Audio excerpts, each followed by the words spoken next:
Vocal for local के मंत्र पर चलते हुए भारत सरकार भी made in India laptop, computer जैसे अनेक प्रोडक्ट्स खरीदने पर जोर दे रही है।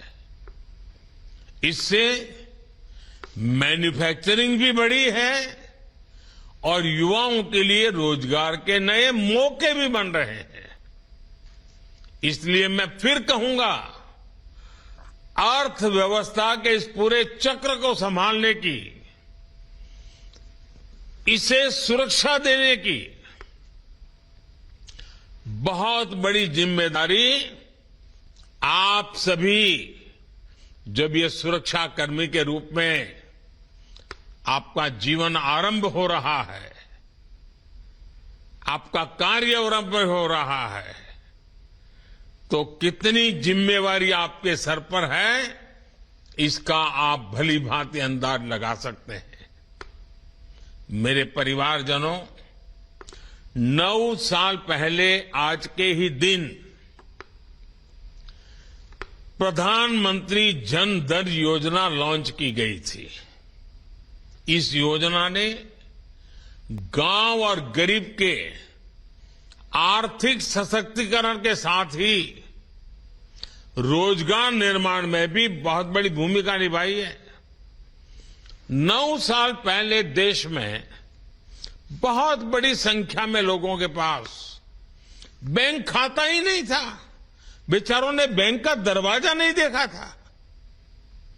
लेकिन जनधन योजना के कारण बीते 9 वर्षों में 50 करोड़ से ज्यादा नए बैंक खाते खुल चुके हैं।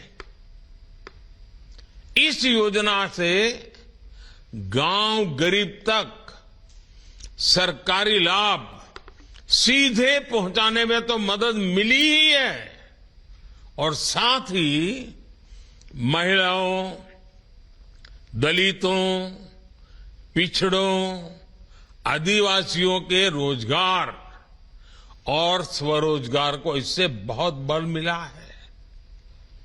जब गांव गांव में बैंक खाते खुले तो इसके लिए बैंकिंग कॉरेस्पोंडेंट्स के रूप में, बैंक मित्र के रूप में लाखों युवाओं को अवसर मिले।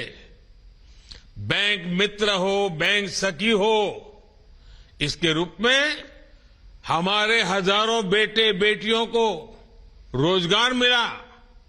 आज 21 लाख से अधिक युवा साथी बैंकिंग कॉरेस्पोंडेंट, या तो कहें बैंक मित्र या बैंक सखी के रूप में गांव गांव में सेवाएं दे रहे हैं।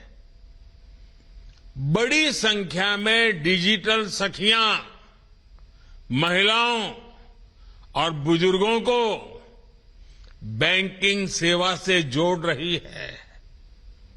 इसी प्रकार जनधन योजना ने रोजगार और स्वरोजगार के एक बड़े अभियान मुद्रा योजना को बल दिया।